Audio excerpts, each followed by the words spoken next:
Welcome to episode 22 of the Devo Service Course Report. Devo, interesting, right? Yes. Devo was so deep in skateboarding. Tony Alva, Alva Skateboards. Devo became the band of the moment there and didn't really last very long, but hopefully they get credit for their influence on skateboarding. But dude, think of their lasting impression. Think of some of those songs. I mean, like Whip It and that first video. That was also obviously when videos were first becoming a big thing, but even still just the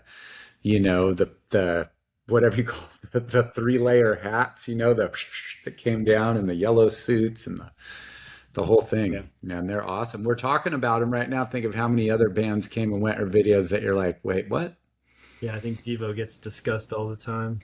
Yeah. Well, welcome to episode 22 of the Service Course Report. Find us on Substack. That's where we originated. There's a post up there on Two, BWR two. Arizona. And you can find us on YouTube and Spotify and Apple Podcasts and Amazon, whatever they call themselves. Anyway, welcome. How you guys doing? Doing pretty good. We're good. We got to let people know, man. Episode 22. And Two what two. is today? Today's the Deuce, 12th of deuce. March. Yeah. 12th of March, 2026. We're closely inching up on spring. So, Yes, yeah. when Ed said 22, sorry to my British listeners that I did the 2-2. Wasn't meant like that. All two Taylor of them. Swift is feeling 22. Yeah. Yeah. All right. So what's Well, happening, guys? we need to correct ourselves. Other podcasts have the correction corner. We have the free lap. Free Yeah. lap in cycling, if you're not familiar, is when you go in and you argue with the officials and you try and get a free lap. And hopefully your race wheels are sitting there ready to go. And the mechanic gives you a good push back in.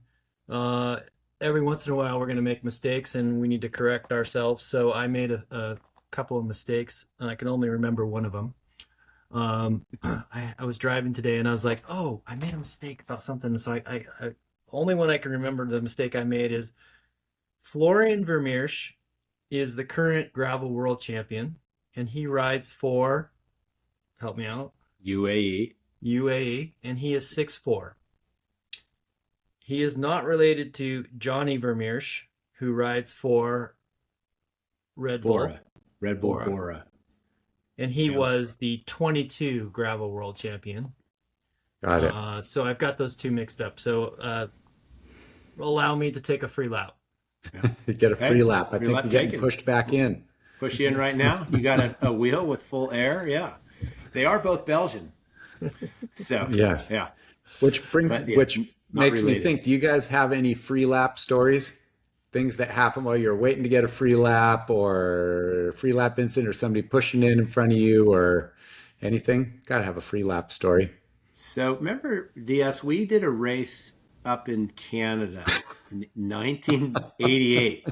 Do you remember that? I don't know what it was, but Oh, it was I like a remember. week-long stage race up there. I remember the free lap there, Remember the KS. free lap?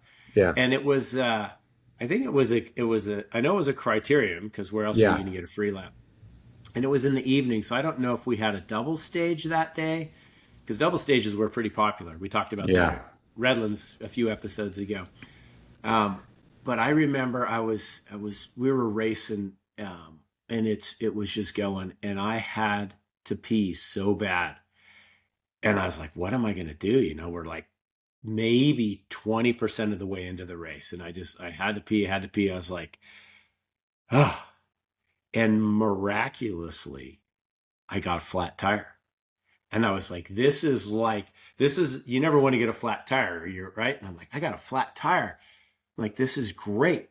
So I come around, I go into the pit, jump off my bike, give it to the mechanic, and I got to pee. And I realized, like, I'm in the pit and there's just a crowd all around and there's nowhere for me to pee. So, I mean, in hindsight, I should have just grabbed my water bottle off the bike Yeah. and dumped it and peed in the water bottle. But I had to pee so bad. I just kind of walked to the back of the pit and peed in the street. And it was like, there was an official there that wasn't too happy with me, but I mean, it made all the difference. I have no idea how the race turned out, what it was, but that was my free lap story, and I definitely got scolded after the race Uh, miraculously. I they mean, I were don't know if I pissed, got a no penalty. pun They intended. they were pissed. Yeah, no pun intended. To Um, set the, to, I was just going to say, to set the stage, it was evening downtown Criterium in some shopping center, so it was pretty well packed. And the pit was just, the home stretch came down, then there was just a deviation out, a box, on the right side that was the pit. So we're literally there. And while KS might say he went to the back of the pit, which he may have, the back of the pit was a rope with people. There was people everywhere. And so I remember KS is like, he's doing that. And he just, if I remember correctly, you kind of put your one hand in front. So, you weren't just like all out in the breeze for small children, who are there watching the race with their parents or anything. I believe you like threw down some cover, but, you know, yeah, they weren't that happy. We yeah. were stage race hydrating, if I remember correctly, and it was like the evening criterium because I was the same thing. We're like, oh, drink, this, drink that. We're like overhydrated, and then you're in the criterium with a skin suit on, trying to figure out how to hang it on the backstretch. Yeah. Yeah. Yeah. My free lap stories come from others. I'm going to tell on some other people now. I think the free lap sometimes got abused. I can remember the junior national tour, we did a stage race. I think we probably did a circuit loop up around some lake in Leadville that's now probably famous. Some riders didn't complete all their laps. They were taking very large free laps. Right. My favorite large free lap story comes from the 1990 Redlands Classic and our good friend Tony Vincente skipping laps on the Sunset Loop. Aha. Yes, yeah. The Russian Red Army was charging at the front with 7-Eleven, and he found the pace a little arduous, so he rested under a tree and let Yeah. multiple laps go by, and then he waited for me to come around on the last lap and then came down the hill with me. I was quite upset. Because he was like 5 seconds ahead of you on GC or something. Oh, probably, yeah, but he took a couple Sunset Loop free laps, so Yeah. There were places you 82nd could and hide out, 83rd overall, huh? yeah. especially pre-transponder chip. You Yeah. could get away with all sorts of stuff Yeah. if you Yeah, were. that's true, right? That was just like you had maybe a frame number, numbers on your back, and the officials were doing their best with their folders of or their pamphlets of yellow paper trying to write the numbers down each lap of the people that went Yeah. by. Huh. Well, I was thinking as you guys were telling it, so I got a good free lap story. Since you were telling your McKinley story last week, KS, about the Sacramento Criterium, which that was 1990, the year that you were telling about. So the year before, 1989, I was on the Nissan team, but riding in some pretty good crit form and went up for that race. And I had put a set of wheels in the pit, set of spare wheels. Racing. Do you remember? It was a really long lap too. It's like, I don't know, it took like a couple minutes to go all the way around. Remember, it went down at like figure eighted and came around Yeah. and stuff. So it was a pretty long lap. And I was like racing pretty good and, had won like some preems and stuff, had a little cash in the pocket. And then I got a flat tire and I was like, and where I flatted, it was like a long way to get around to the pit and you couldn't cut across. And so I'm like going around. And by the time I finally get over the pit, it's like going to be pretty close, even for as long of a lap as it was. And I go to the official, I'm like, where's my wheels? And they're like, what? And they didn't have my wheels. They had put them in another pit or they weren't right there or something. I'm like, dude, you have another wheel? No. And so they go by, right? And I'm like, I'm out, and I couldn't even find my wheels. So then I'm looking all around and I actually find my wheels. They were like behind the stage somewhere. So I'm like, oh man, they go by again and I'm sitting there and I'm like, well, screw it. I guess, I have my backpack behind the stage, whatever, with some, like warm up jacket and stuff. And I was going to grab that. And so I take my spare wheel and I put it in and spin it, and everything's good. And I kind of like get my bike and I put it back up and a different official sees me. He's all, you're good? You're going back in? Like thought I had just come in to like change my wheel. I sat out like 3 laps on that long course. I'm like, yeah. And just went right up there. Dude put me in right at the front. And then I went in and not only won another preem, but then placed and made money in the race. And I was just like, dude, something was looking out for me that day. So that was probably one of my most beneficial free lap stories that I got. Free lap gods were smiling upon you. They were smiling on me, made some money. And I remember because the wheels that I flatted, they were those yellow SSC rims. Remember Mavic put those out? that they were only for the pro teams over there, and they finally released them a year later, yellow powder coated. We're like, losing our minds to have to get them. So those were my prime number one set of race wheels, set of 32 hole SSCs. Yeah, CX on the front, Wheels. Vittoria Corsa CX on the front, CG on the rear. Dude, those things were money. That was a good set of wheels. Free Yeah, laps. So yeah, free yes, lap. so from time to time there may be more free laps taken at the service course report or free lap stories. Yeah, And if you yeah, have a yeah, free yeah. lap story, let us know what your free lap story is, because I know anyone that's raced has a free lap story or many Yeah, of them. Yeah. yeah. All right, cool. Right. So, anybody do any interesting rides in the last week? You guys? I've been on the gravel. I've been hitting the same stuff. I've been on the Bluffs and Elings and Summerlin. That's just kind of been my main jam. So I've been getting out for a couple short ones during the week, and then a little bit longer ones on the weekend. And yeah, so it's been good. I've been having a lot of fun. And now we've got like a heat streak coming in for the next at least 10 days. It's warming up. So should be able to get out and further on that graveling. What about you, Rico? Bit of a cold, so I kind of was not riding too much. I think I will choose to tell the story slightly off script of the taco ride had its best attendance ever because you didn't need lights. Ah, right. So on Tuesday night, everyone came out of the woodwork. We had record attendance. I think I'm going to tell that story as the ride of the week. It was a good group, varying abilities. I have one friend, Jack, who's getting close in his probably early 70s, and he just doesn't ride in the dark anymore, which I can relate to. So he came out and rode with us because it wasn't dark. So it was cool. Good ride. Nice. Yeah. Jack Gunther. That's right. Yes. Yeah. And what about UKS?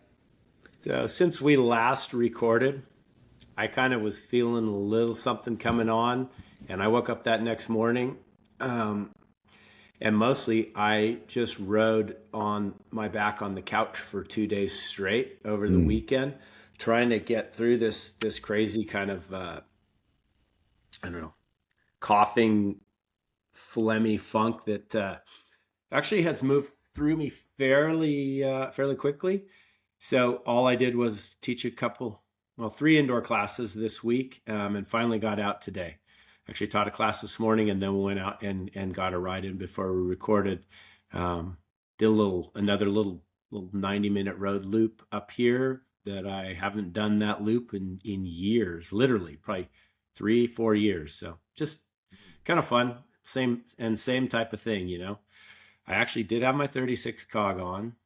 It was there. So yeah. So that was today.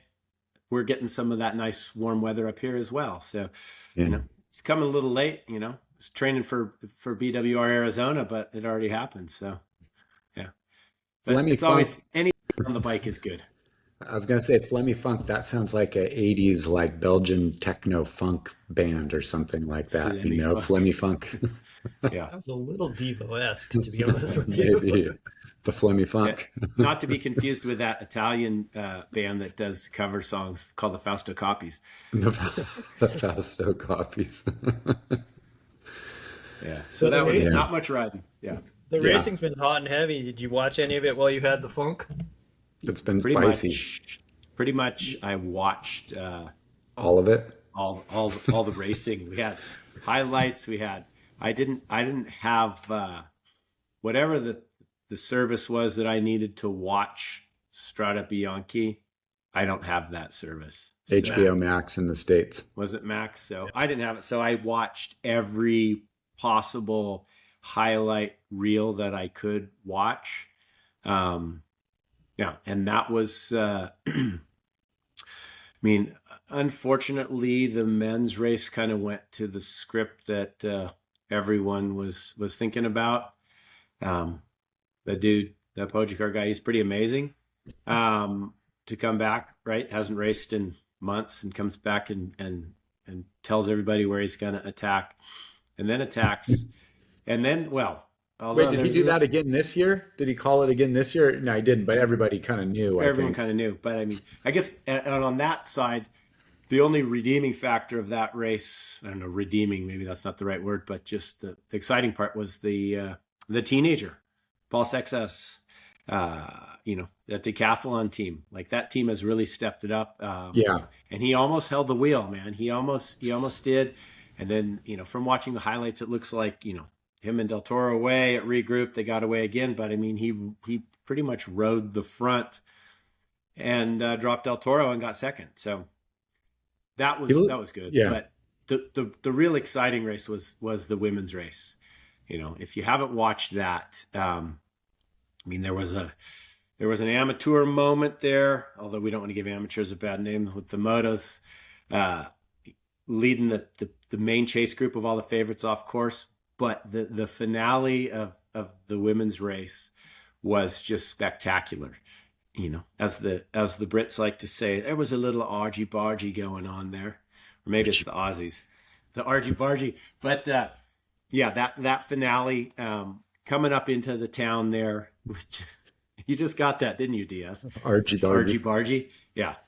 That was good. And I actually just laugh at the bear Aussies. with, They always I got have, a little video of this. Yeah. This the Aussies always have the best sayings like that. Yeah. I had like between Waddell and Rennie both on the syndicate, and all the Aussies that raced mountain bikes. Those guys always got some good sayings, some good Aussieisms, slang, like the ring sting, and different things like that.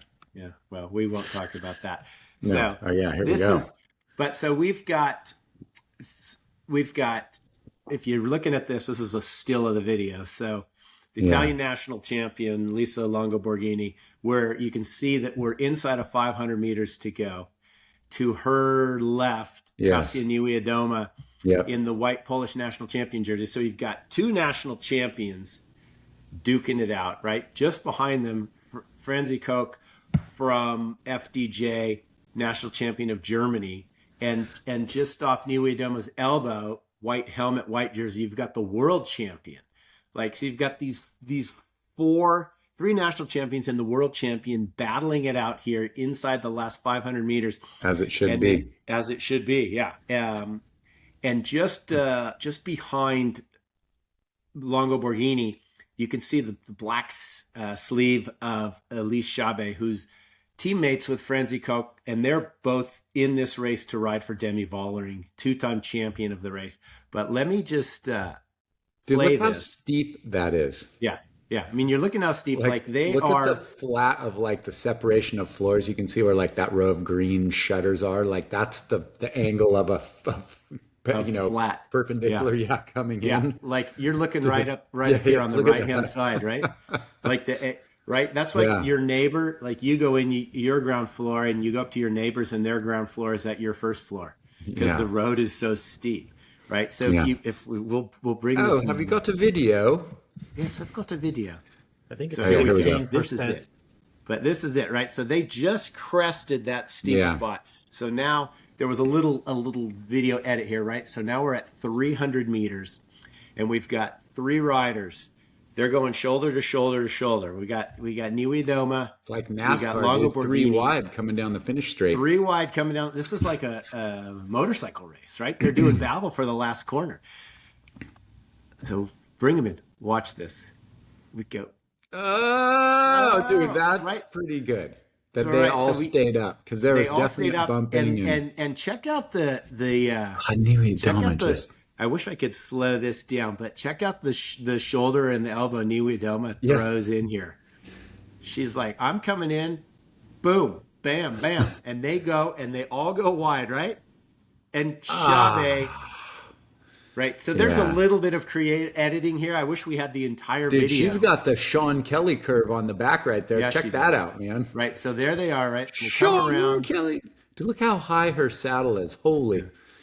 So that's why she's got the curve. Watch. So just watch this. Boom. Niewiadoma needs to be in the bigger gear and stand up right there, but that's easy for me to say. Yeah. Look at that. But she is under geared. Yeah.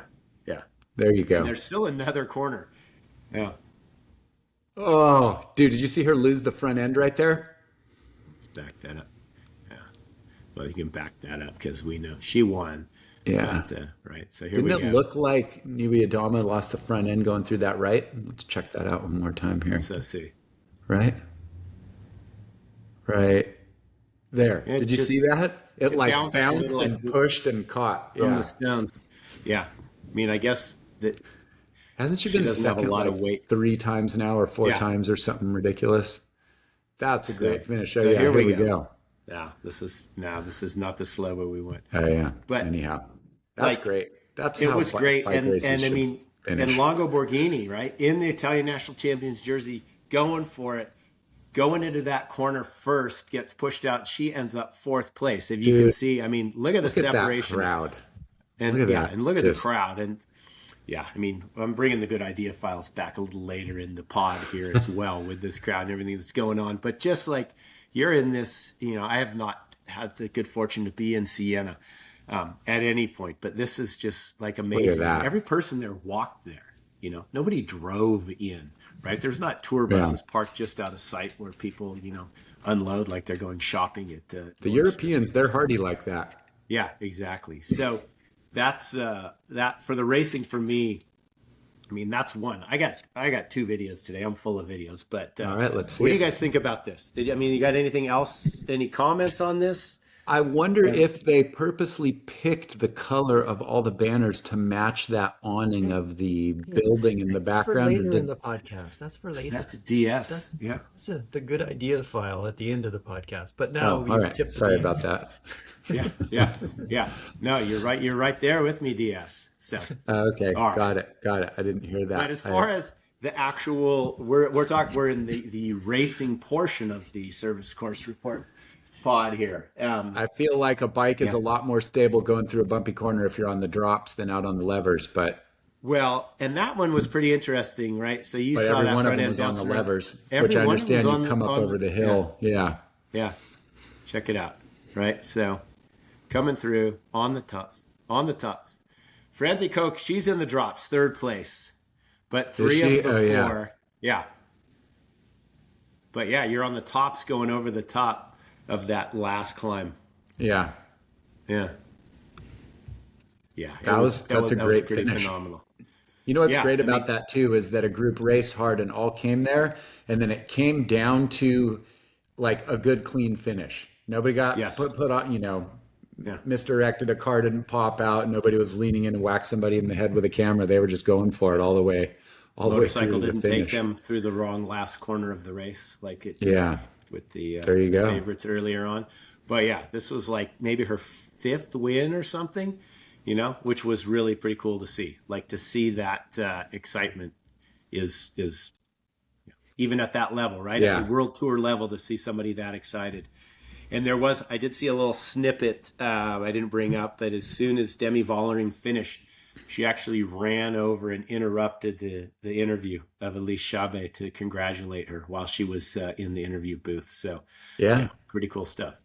So, talking about, right, making lemonade, here's a team that they're all in for their leader. She gets led off course, and they still come in first and third on the day. So, yeah. That's yeah, a strong team. yeah, I think so. Yeah, nice one. Good pick, Chaos. Any other? I mean, and yeah. So I'll stop. What about you guys, race wise? What else did we see? I watched. Yeah, Go ahead. no, you go ahead, Ed. Well, we had Tirreno-Adriatico, and we're getting a classic Vanderpool, which Yeah. is pretty exciting to watch. Did you guys get to watch that gravel stage yet of Tirreno? Yeah. Oh yeah. After you shouted it out, I Yeah. went because I had no idea that that's what it was. You just said, "Oh, it was a good Yeah. good Did you finale." see that the right hander where they all slid going through? Yeah. Guess what else I got queued up, DS? I can't. I can't. All right, we'll watch it and then I'll. I don't Yeah. know if that's my amateur move or whatever for the race organizers, but like the The motorcycle slid, the front group slid. You think you could somehow radio or dispatch or do something? Maybe not. Maybe it's too Maybe are we hard talking to about the manage same out corner? there. Are you It's got talking to be. about It's the right hander, and you see the moto goes through and gets a little sideways. Del Toro gets a little sideways, and then Vanderpool gets a little more, and then he pulls a foot out and dabs, and then gets back going. Oh A no, different one. that's not that one. There was just a little slick spot in the road.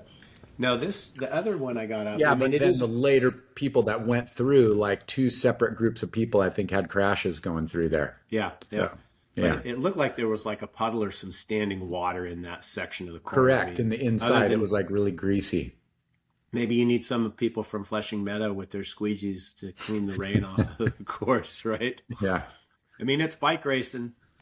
I mean, the other racing part, but it's kind of my what went wrong was how is it that earlier in that stage 2 of Tirreno, when it was going down on the gravel and Vanderpool threw down and Matteo Jorgensen was right on his wheel, and somehow he managed to crash going through the corner.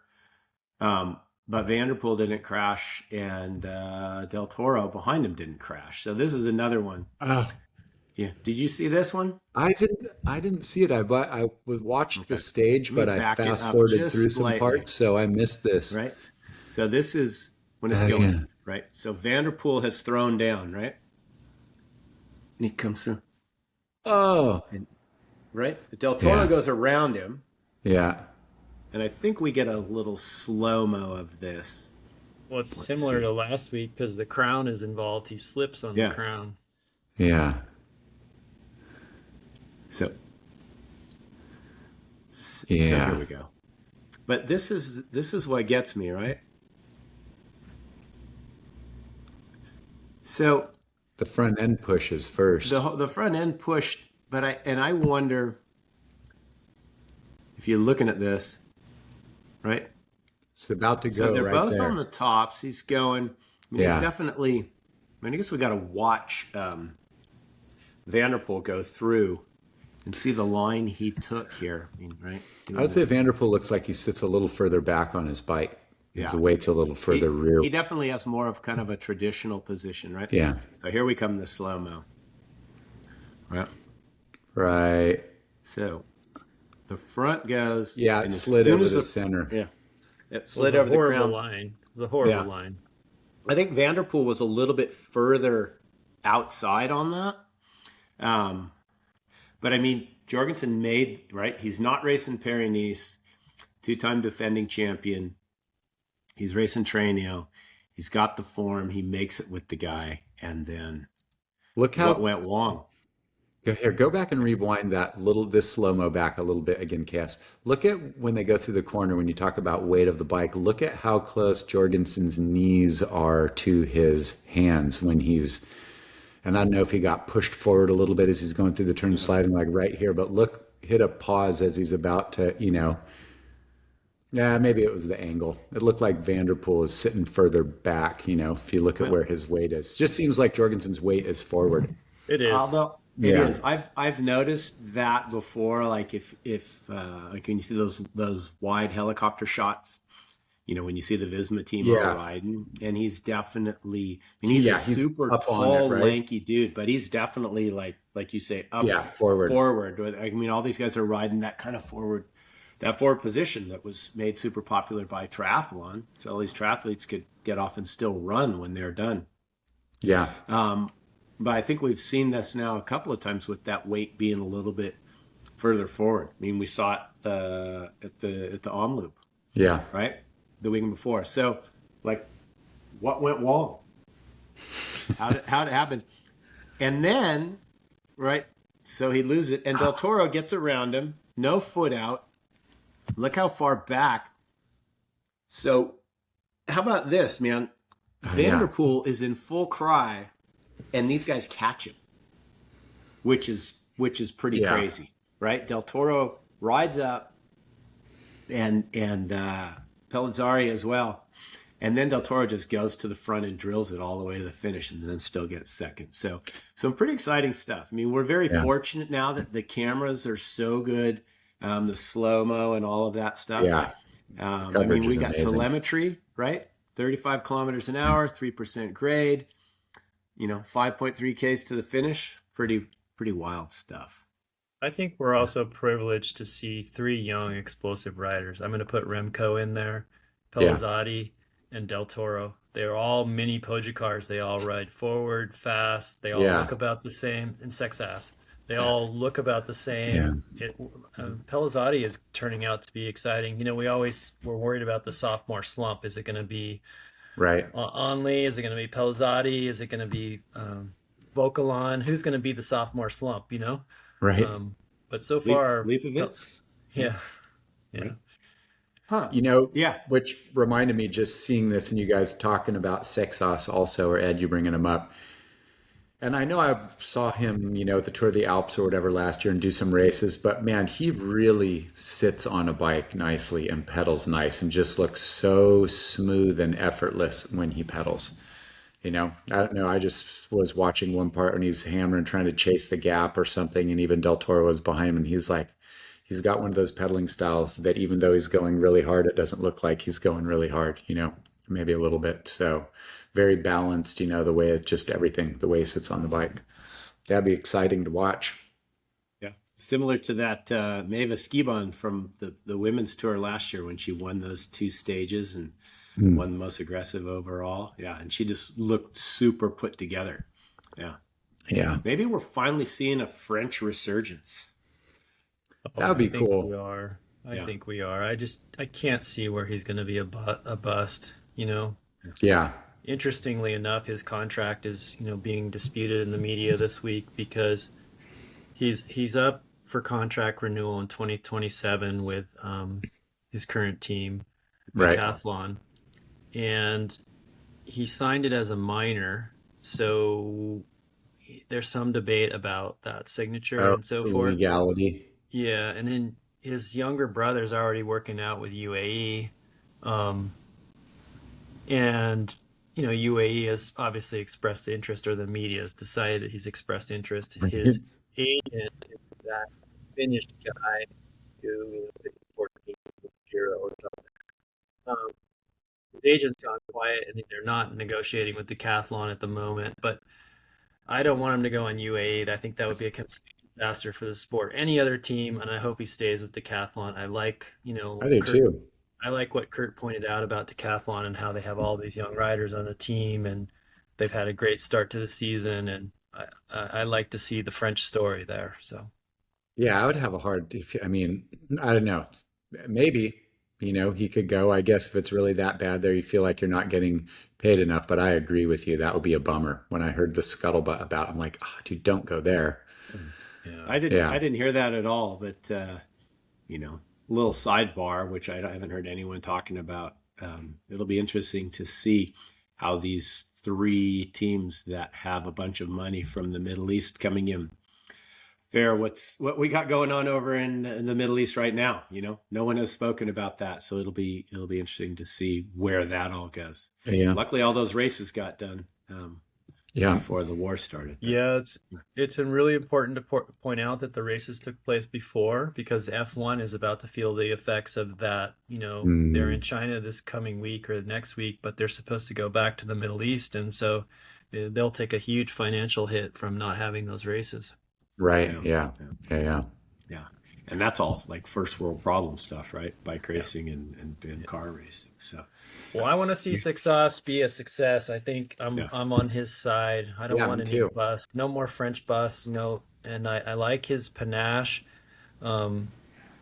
He wasn't afraid to try and follow Pogacar. You see a lot of people that Yeah. fold their cards and like, oh, I can't do it. And he's like, I can do this. So Yeah, love it. I know. It's good, right? Because why not? Yeah. Unless you think you're going to blow so bad that then you're going to get dropped and shelled out the back, but that, didn't look like that was going to happen. So you got to get up there, right? And see how hard he's going. Like I saw some I don't remember where, a snippet was probably on YouTube of one of the riders for Modern Adventure. And he was doing an interview and he was talking about how I guess he got off in a break with Remco one day. And they were like going up some false flat hill or something. And he was just like, dude, even though you see him and see how arrow he is, it's like when you get behind him, he's like, there's just no draft. He was just talking about how hard he was going. Like, even though you can hear the watts or whatever, that when he was actually behind when trying to stay in the draft and everything, he was talking about it with much admiration. It was kind of cool. I hadn't heard any of that the talkings about UAE and Sexos, but I am hoping that it's unfortunate because we've seen this so much. I mean, yes, sometimes a rider gets bought out of a contract, but just trying to like use some I don't know, fishy way to finagle out of it. Like whatever happened to Right. actually honoring a contract? Like, right, you give your word, right? Right. Then you sign it on paper to make it legal, and then you say, oh, it's not legal because he's a minor. I mean, yeah, who knows? But Well, yeah, I also allegedly they didn't take great care of him when he was coming out of like his junior contract when he went from junior to U23 or something. At some point he maybe wasn't completely respected, but I imagine he's got a staff around him. He's got everything he wants right now. I mean, like they're Yeah. giving him the moon. So, Yeah, if there's ever been a great French hope on a French team that has a shot, this is it yeah. in a long time. And I also would like Yeah, to point out that Sudal did give Remco the moon too. So, these teams yeah, try and, with the lower budgets, they try and give those riders everything they can, and they should be respected for trying to keep their riders. Vanderpool has stayed with Alpecin that was very much of a cross team and a minor yeah, team, and he's been loyal, and he signed a lifetime deal with Canyon, and I think Vanderpool should be commended for sticking with a smaller budget team. yeah, and he's really helped to bring that team around. I guess the thing with Sudal you mentioned with Sudal and with Remco, it's like they did give him everything except a team that fully could support him They 100%. tried. They They, tried. I mean, they did try. yeah, Absolutely, they tried. But I mean, at the end of the day, when you're still bringing Tim Malier to the Tour de France, when yeah, Remco's going for the podium, I mean, nothing against Tim Malier, but it's like if you're all in for GC, then you got to yeah, be all in for GC, Yeah. right? You don't see UAE bringing sprinters, or you don't see Visma bringing sprinters, or yeah. even Red Bull now, right? I It's like think, they've got one focus. yeah, Lefevre was coming up short on the budget for a Grand Tour winning team there. Yes, Got partway there, got a few, but yeah, I well, think it'll be interesting to see. I mean, in the case of Sexos, for somebody young, like whenever he goes to the tour, if you don't have the biggest, strongest team, you can get away with riding some wheels in the mountains, especially if you're good. You know what I mean? Like being on a smaller team like that and riding your way into the tour, hard way to win the tour, but you could see getting on the podium or doing it like that if the bigger teams are taking control. So there's still some room for him to move, and maybe if he really does great, that would be great. Every country needs their super team. Maybe that could be one for France, get their French riders on there, maybe make it like a, World Tour team, but it's kind of like your quote unquote national team. I would say, maybe EF is like that for America. they got Riccatello, and they do have Yeah. some young riders. I mean, the bias one that won the Tirreno stage three, that sprint, and they did an amazing lead out for him. Now I'm like contradicting myself, right? I'm talking about a sprinter with a GC guy, but like they pulled it together. Is my Yeah. point. Like they pulled it together, and they executed and then delivered, and it was super impressive.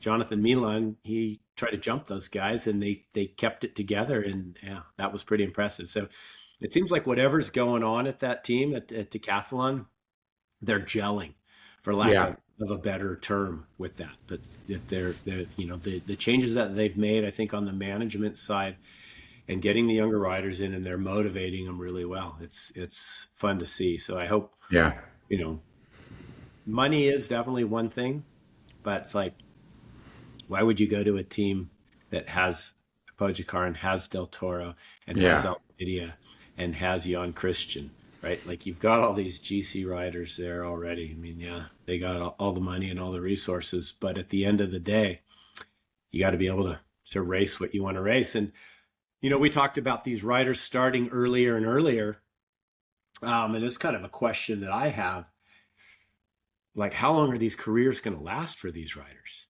You That's know, going to be interesting to see. it's going to be, we've spoken about burnout, and I kind of put this in my blinded by science portion, but like there's so much pressure, right? You show up to race.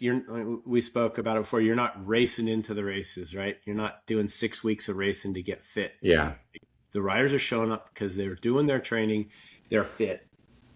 As Ed's pointed out multiple times, they always got the radio in their ear. Be at the front. Do this. It's like there's so much information and so much going in these riders. It's like, how long are these careers going to last in the modern era? I mean, yeah, Paul Sextus is 19, right? Can he make it to 29? Will he even make it to 30? I mean, really, we think of their physical ability and all that, but there's all this other pressure that's there, and I'm really kind of curious about that. That's where a good, like I was gonna say, a good coach for him will come in, not like necessarily, or almost like a mentor, to kind of step back and look at the full picture. Like, hey, if you want to race for the next 10 seasons, here's a good plan for doing it. I think that's something that, a former rider or a good director or something could really give them some guidance on that, to have a long-term plan, even though the riders can come in, younger now and race the tour and stuff like that. I think still some good overall career guidance, will help him out. Yeah. I mean, I really think sharp.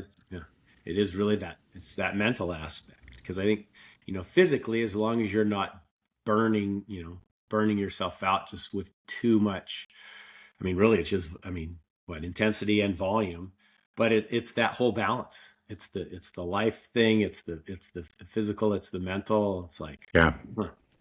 Yep. I think we had talked about this podcast. I had listened to an interview with the trainer for the Alpecin team. I was talking about Van der Poel's durability. The other thing that kind of stuck in my mind that he talked about is that they have an 80-20 rule, which is that no more than 80% of your weekly program, like you have 20% of your weekly hours to do what you want to do. That is not every single day. Your easy day, every day is like, you have to do this exact amount, this. They found that was one of the things that they're helping riders stretch out, a little bit, or not avoid burnout, is to give them, if you're out on a ride and you're just like, dude, I want to go ride down that dirt road, even though it's not programmed into my training today, that he says you should have a portion of your, your training that's like that. So I thought that was kind of interesting. Maybe they're recognizing parts of that burnout, and about giving the athletes some space to mentally recover, because you all know, you go out and do the same interval workout or whatever it might be, but if you're just so super motivated and wake up hungry to go and suffer, and excited to go to the race that weekend, your interval session is going to be better than the one where you wake up and you're just like, oh dude, intervals today, Well, it's interval day. I think we could argue that riding all the bikes will help. I think we would all agree, and you can tell me I'm wrong, that Van der Poel will have a long career because of cyclocross and mountain bike racing. I think that he will once again try and resurrect his mountain bike career for LA Yes. Olympics. He's got something to prove there, and he's got all the bikes on his side. Pitcock has all the bikes on his side. Yeah. Pogacar doesn't have all the bikes on his side. He might go for the hour record or some other stimulus. Once Pogacar wins Milan-San Remo and Paris-Roubaix, it's going to be hard to keep that guy focused. How many Lamborghinis does he need? I don't know. Well, the Lamborghini thing is important because I think it matters how much money these guys are making. Right. Chris Froome kept making money, maybe stayed around a little too long, but the salary had something to do with his career. Yeah, definitely. Yeah. I agree. Well, and we still got the Vuelta to think about too. Is Pog going to ride the Vuelta this year, or will Primoz do the Tour of Vuelta double? I think it'll be interesting if he wins if he wins the Tour this year, and then that puts him on equal footing with 5. I feel like he wins a 6th Tour, and he's just like, all right, see you guys. Maybe he'll start racing mountain bikes too. Retires as he crosses the line. Yeah, if I was him, I wouldn't come back and ride Strade Bianche. He just won it in the World Championships jersey, twice in a row. I think you got to leave it. Just I agree. You already won it the most times. You got a sector named after you. Like, go slay another beast. Yeah. We shall see, huh? Yeah, it'll be interesting to watch. I was listening to and this goes to your question about how much money do they have? How much money do they need? Because obviously you can see somebody like Pogacar, he's like, high rolling in terms of, status in the world. He would be like equal to an F1 driver. It seems like from some of the stuff you see, can't remember the Except for name the of the author. He salary. wrote a book about Pogacar, just about his upbringing and everything. And he said one interesting thing that popped into my mind. He said, Poji's parents, he goes, yeah, he could buy him any house anywhere, move them, do whatever. They could live in Monaco, they could do whatever. He's got that much money and they live in the exact same house that he grew up in. And they're just like normal people, and he talks about like that keeping him grounded. Just because you cruise over to your parents' house and it's your old bedroom and they're still there making tea and doing everything else. And so maybe that part of it will help him, if he's got good upbringing that keeps him grounded like that. And that's what the author of this book was talking about. That it seemed like Pogacar had a pretty good head on his shoulders in that respect. I think that could help, because at a certain point you might be chasing the dollar bills to retire, but then I don't know. I think as hard as they're going, you'd have a hard time racing for money, just for money, especially Yeah. with as much as he's gotten, as much as he's won. You're chasing records. You want to go out and be the best ever. Well, I want to take a quick free lap on something I just said. Yeah, He's not the Lamborghini guy. That's Vanderpool. correct. He's not into exotic cars, but he did just take money from a sketchy crypto company, and he did dye his hair blonde when he took that money. Like, bro, as your agent, no bad sketchy cryptos, and don't dye your hair blonde at the same time. So The real anyway, Slim Shady. he didn't call me up and ask me for my advice. Maybe it doesn't have your number. Oh Yeah, man. well, you know what? I'm a fan. I I mean, am we would too. Yeah. like other people to win and maybe see him not solo away with 50K to go of every race. But dude, you just got to be a fan of his racing and his attacking style. And he Yeah. has definitely changed up the level and changed the sport, as we talked about in the previous pod. Just like Sagan kind of brought us out of the, whatever you want to call it, the Lance doping era, and got us into exciting racing where people are attacking. Poji's taken that one step further. I mean, he's incredible. Well, and he's so likable. I find him very Yeah, likable. So, yeah, exactly. Yep. Yeah. I Yeah, mean, as well, long as that'll he's be, doing it for, like you said, the records, and he's loving it, that's great. I mean, I think back to the story of Muhammad Ali, how, he had such as I understand it, such an entourage around him that he kept fighting longer than he probably should have, was uh, not good for his health, taking those blows to the noggin, because he had so many people around him that he was supporting. All feel the responsible. hangers on. Yep. Right. That either he felt responsible, or he was made to feel responsible and kept doing it. So I hope, with these riders that, they're able to do it because they love it, and then they can take the off ramp whenever they choose to and not feel yeah. pressure to keep going, Yeah. because there's still, like, you know, the other 2/3 of your life to go. Right. Yeah. Yeah. Yeah. Yeah. So switching gears slightly while we're in the what went wrong, I was riding yesterday in some deep grass and I hit a rattlesnake, and Ah, it went wrong. Um, yeah. did it, did Did it it? rattle before you hit it? Oh no. Just It I after? after, but my bike was still on it, and I was in deep grass, and it was a very narrow slot trail, Oh, and I just put it in reverse, and I was like, whoa, backwards. oh, really? Yeah, like I backtracked because they can strike, a third or a quarter of their length, and Yeah.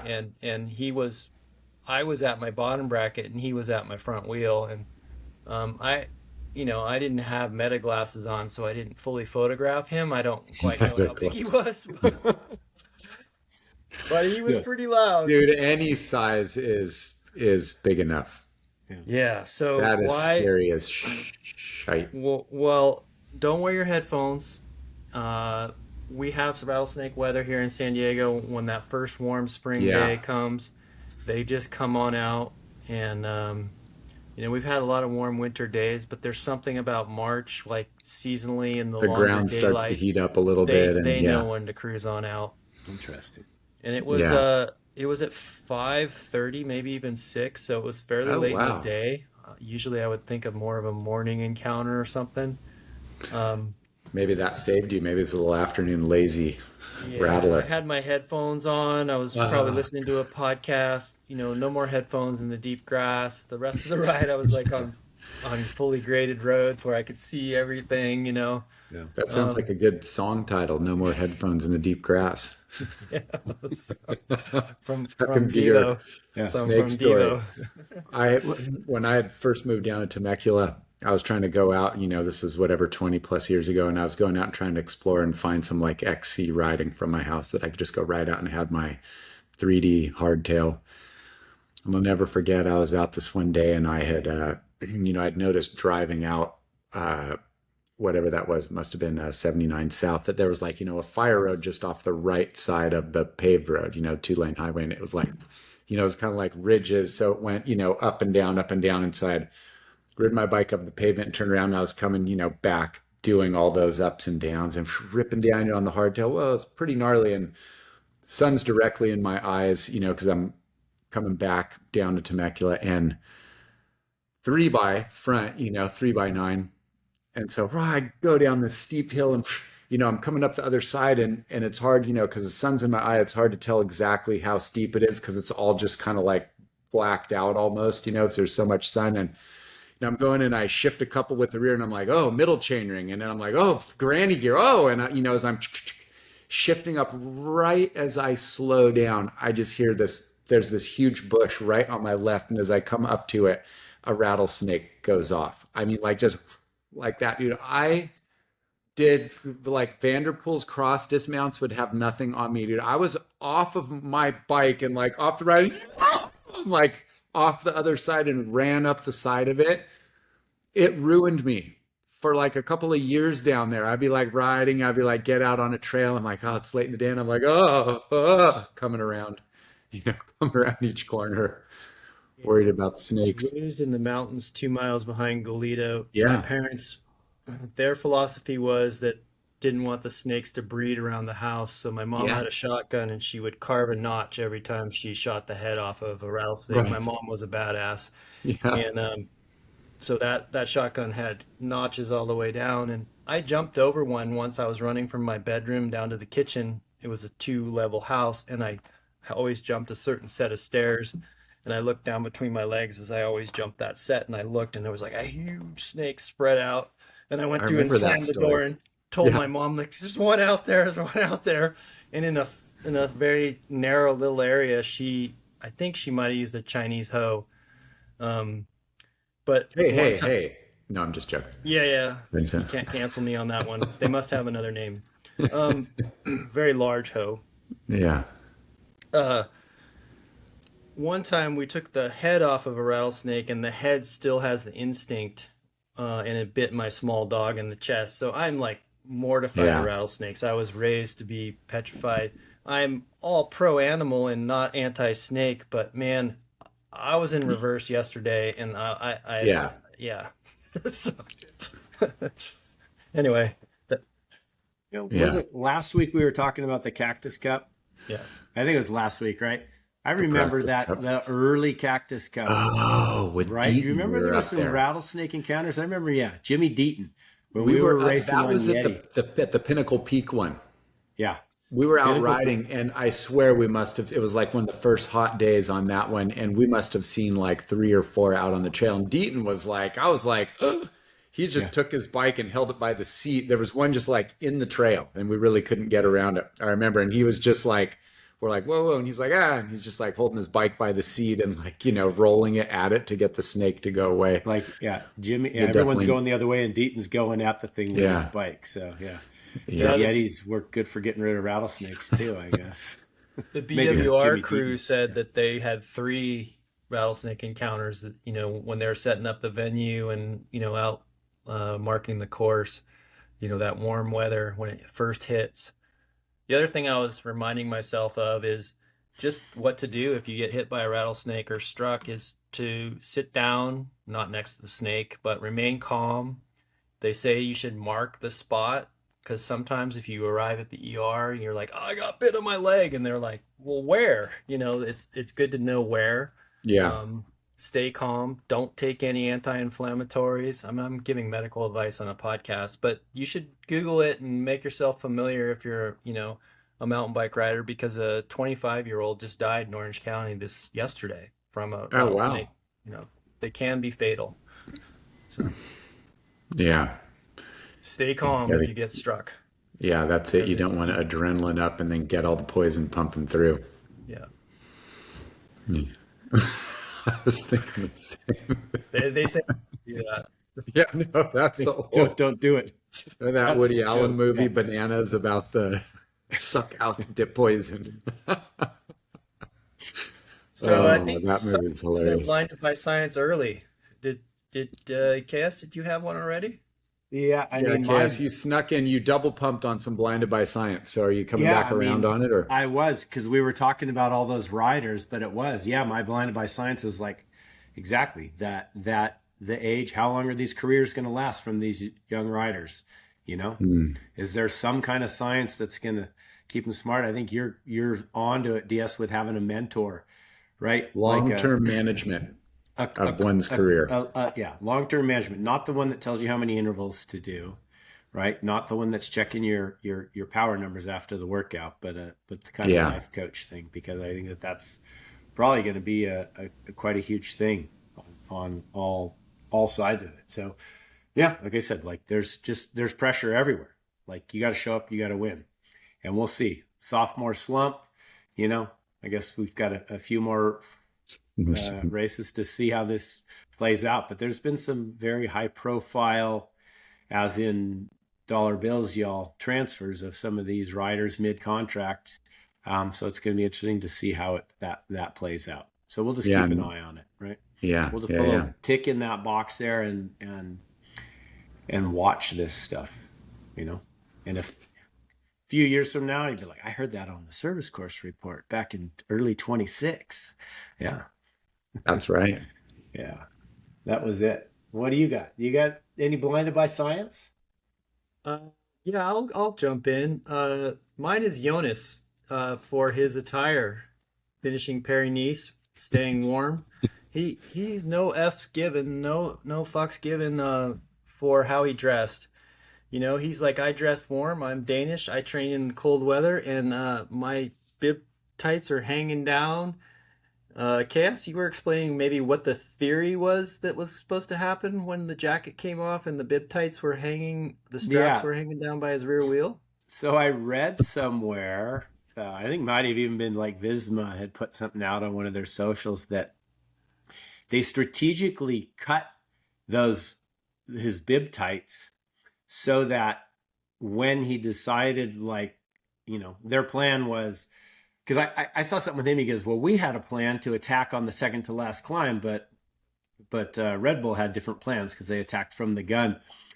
So his plan was that he could take the jacket off and then he could have a teammate on each side, and they were going to just like pull on the bibs and rip them off like the basketball players, when they got the Like the breakaway. Chippendale. Oh, yeah, like the Or old the Chippendale. Lakers, the Maybe sweats, those Jonas with has the got, Velcro side. yeah, the Velcro. Yeah, maybe Jonas is going to be a Chippendales Sound a dancer little later. I don't chippy know. to me. Yeah, yeah. Not Chippo, although Chippo was a little chippy also. Yeah, well, that's another story. But yeah, so it was supposedly they were going to be able to pull them off, kind of, they had pre-cut them, and then he could just take the legs off, kind of like leg warmers, and just dump them.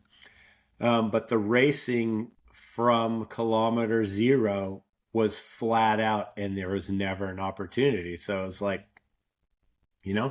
and maybe Yeah. that actually worked out for him to stay warm, because I mean, you watched the guy. He went up that in the last part of the race. He wasn't wearing any gloves. I mean, I watched some of those interviews where the riders were. I think it was that Oh, yeah, Georg freezing. Steinhauser. He was like uncontrollably shaking, getting his post-race interview, and Jonas just looked like, I mean, that was probably like a nice spring day in Denmark, for him out there. But yeah, that was it. So Well, I like the fish packing part of him. He took a job packing fish. He doesn't care. He wants to build houses and sell real estate. He doesn't care what you think about him. And he won the race commanding style without, Yeah, like not looking too good. yeah, Like yeah. he dressed warm and wasn't very aero, but it worked. did Didn't matter. Oh, we got a little freeze up. Everybody We got froze. the Oh freeze yeah. up on it. Yeah, there Oh we wait, go. there You it'll be froze coming for a back. second. Yeah. You know, I have a set of Perlizumi tights that are a thin winter tight, a bib tight like that. That I mean, I don't even know that if I've worn them in the last year.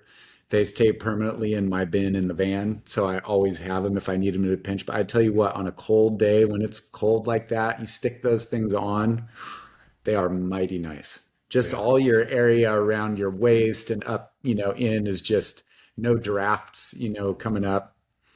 Yeah, they're good. Yeah, because if you think about leg warmers or even knee warmers, right? You get them part of the way up your quad muscles in your hamstrings, right? Yeah. Maybe three-quarters of the way up. But tights, yeah, to your point, like around the waist, it keeps more, of that air from not getting in and keeps the legs warm. Yeah, I Well, mean, even if it's, I mean, the materials I think now are probably pretty amazing. I don't know if it was some kind of water repelling right. fabric, but yeah, he looked no worse for the wear.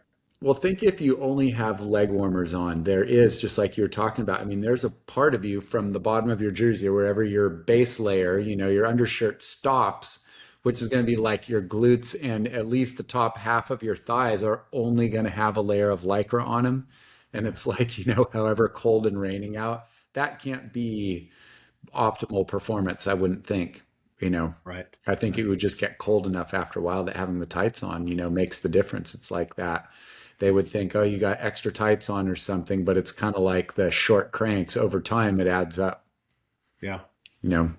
So, well, hopefully the UCI won't outlaw bib tights in races now, but give it another week.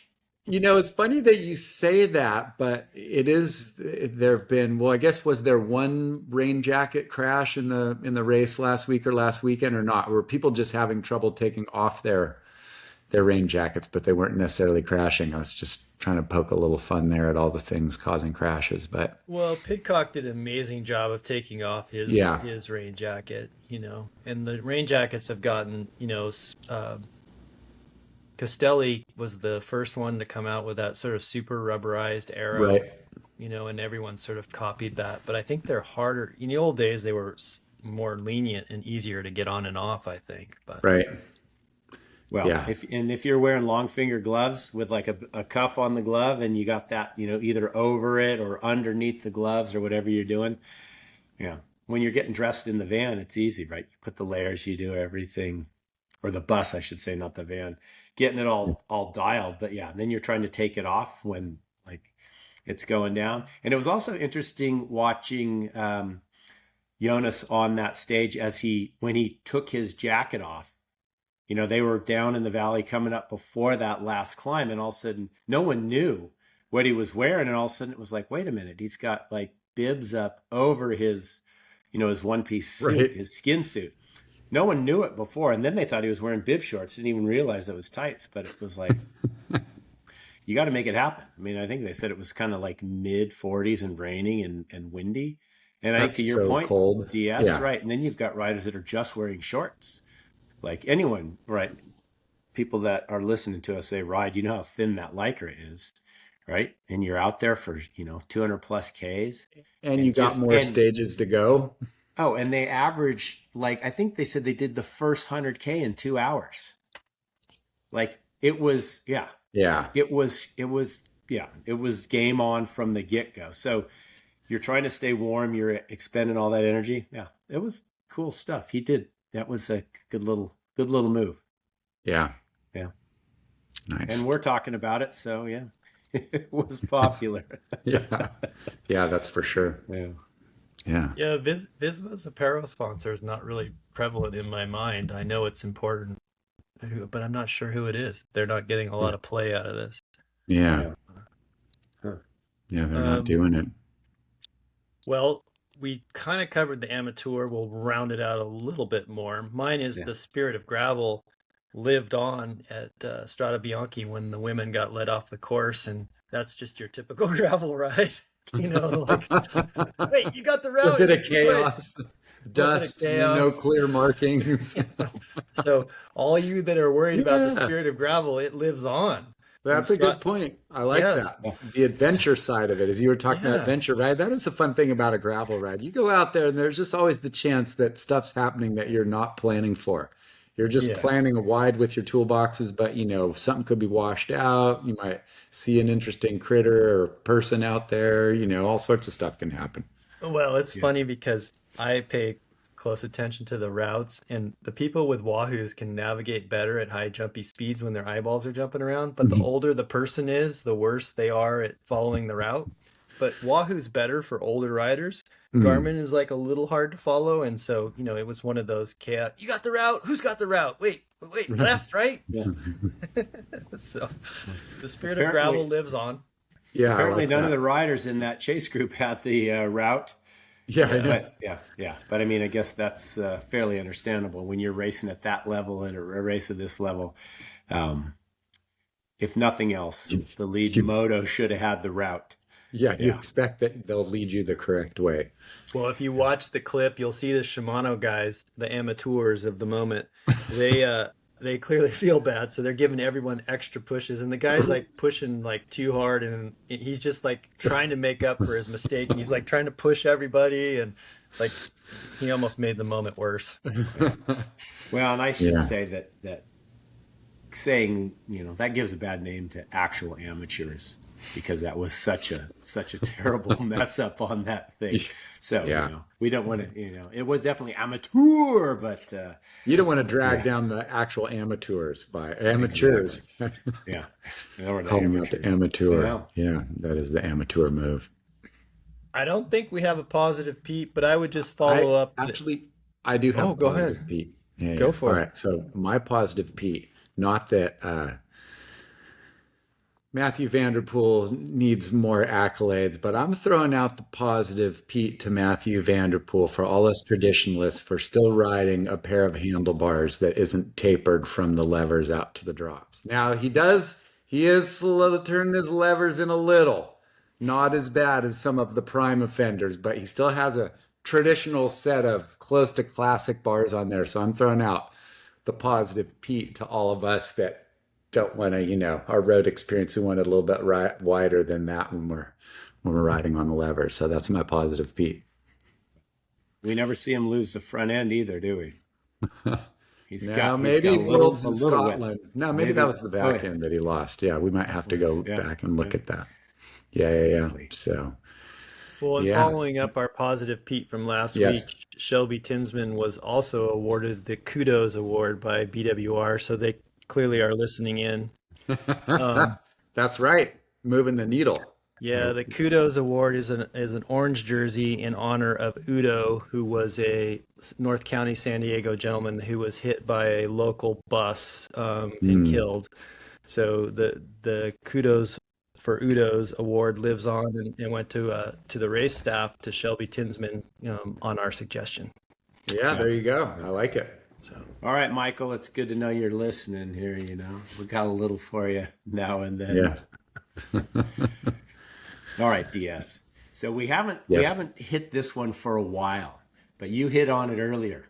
Uh-huh. We talked, I don't know, half a dozen episodes ago or more.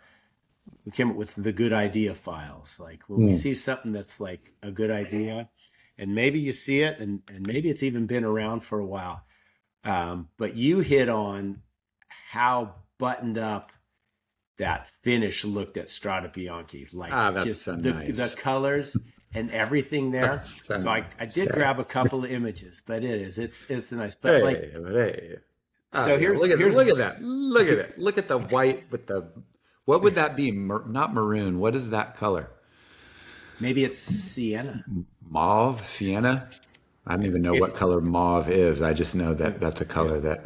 But very it's- Italian. It's There you go. Italian, but if you look right, so like you can see these Continental Oh, yeah, ones there. you got the Livigno sponsorship right there. Livigno, Italy. I was there one time. Right, but everything is the color of the race. So Continental, right, is usually Yellow. Conti is yellow on black, right? We saw earlier when we were watching that video, the women's finish. Shimano is a white word mark on a blue background. Correct. Well, if you want to be a sponsor of Strade Bianche, then you got to follow the color scheme. That's so And great. and they've done that. I think it's been like this. I don't know if it's been like this forever, but it's been like this for years. And having worked with brands and worked for brands where like your identity is so much of your logo and you've got a color palette. Um, and I even dealt with this firsthand when I took it upon myself to take the Time logo at Interbike one year and do it in some different colors for some stickers I made or did something. And Roland Catan said to me, is like, Kurt, what is this? What is this logo? I don't even recognize this. This is not my brand. I was the guy that made us have a, what do you call it? The, the, the, the little, the document that you have from company that shows exactly what the colors are supposed to be. Oh, Style right. guide. The Yeah. style guide. That's the word I'm looking for. I was, yeah. I don't think Time had a style guide before I changed the colors of the Time logo at Interbike one year. But this just really, it stuck out to me when I was laying on the couch all weekend watching every highlight I possibly could. And I was like, it looks so good. And there's Yeah. this shot, right? So the big shot Yeah, look and at that. how well it plays with the buildings, Yeah. and the color and everything in it. And it So looks, they're putting those banners up then. Because in the other oh yeah, shot, when I was saying, oh, that banner over on the restaurant, but they're actually hanging it. I thought yeah. that was maybe like the color of the of the awning of the restaurant, but they clearly No, are this laying it all was, out. yeah. Cask, And if, DMT, Colnago. right. And if you watch Okay. if you watch the final kilometers, I think once you get in 500 meters to go, so at the Uh-huh. 1K, they've got the 1K, the red kite, Right. and there's some of these color banners, but you get from 500 meters all the way to the finish here. It's lined with these perfectly color Yeah. coordinated logos. Every brand, it's like you can run it any color you want as long as it's white on this, Dude, shout out to whatever the that color dude is. in the bottom right of that photo sitting tall up on that pillar with the prime. Do you see him in like the black Right and here, yeah? right there. Because look, Yeah. his feet aren't right. His feet are like way off the ground. Isn't he taller than everybody? Yeah. He's like, Yeah. Yeah. yeah, yeah, And he's yeah. way off. Look at Poggi, dude. Look at that. And thanks for security for not wiping them out. But yeah, look at this crowd. Like, right, we Yeah, always see these footage of these big concerts, right? Live Aid, Freddie Mercury getting the crowd going. But like these are just, we talked about earlier. They walked up there. They've been there all day, and it's just yeah. that.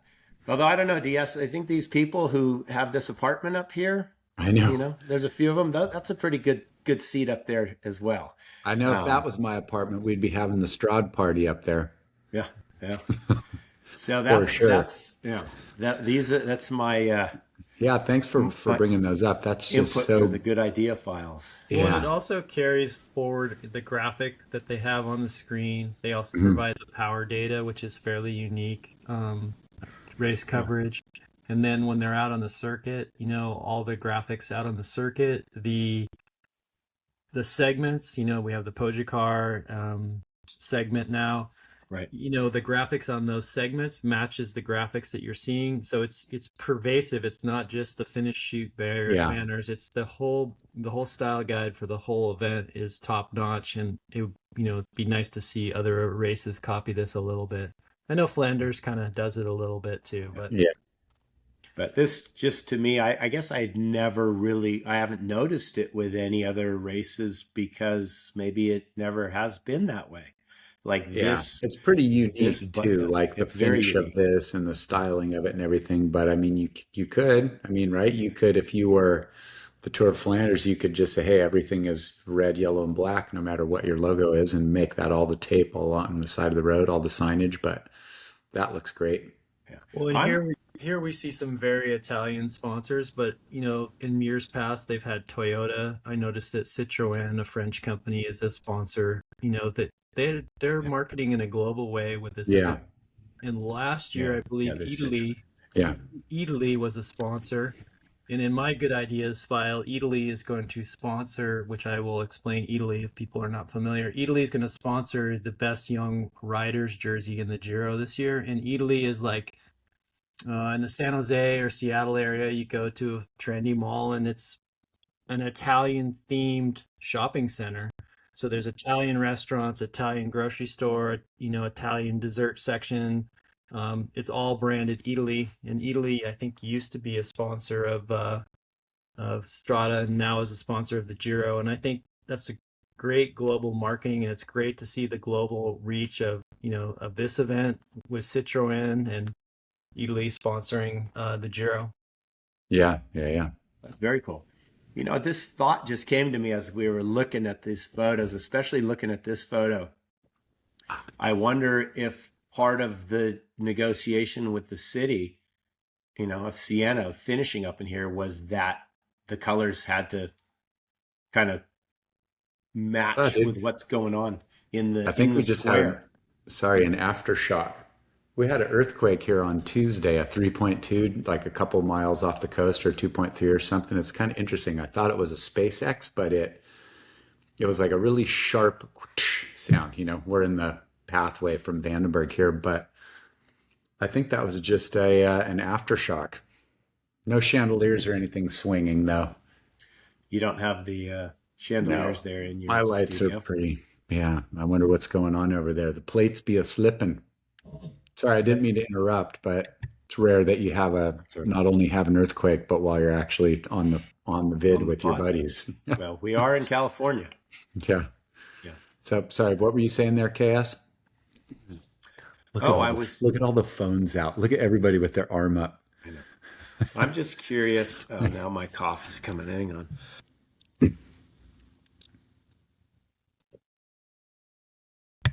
Excuse me. Maybe it's time. I wonder if I guess is it RCS that owns this event, when they started Yeah. this event and they said, we want to run it up and finish in the square up in Siena. If part of the negotiation was, well, you can't have all these crazy colors. It needs to kind of Yeah, I work with wonder. what goes on with this old, these old, I wouldn't say ancient, but just historical cities. So maybe Yeah, that has something to do with it as well. I, yeah, I, I maybe. don't know. I'm not privy to it. If anybody knows, let us know. Well, and in closing, I will point out that we're all from Santa Barbara, where sign ordinance is really strict, and McDonald's struggles to get their signs approved in Santa Barbara. So we have great Yeah. respect for Siena. It comes from our Santa Barbara roots, and Yes. sign minimalism, and keep McDonald's yellow arch small and whatever. Yeah, good point. Yeah. I like it. Well, All good. right, All right. that's episode 22, Deuce, deuce. and my things are falling over. So thank you very much. We welcome your comments. We welcome your feedback, your suggestions. We've had some suggestions.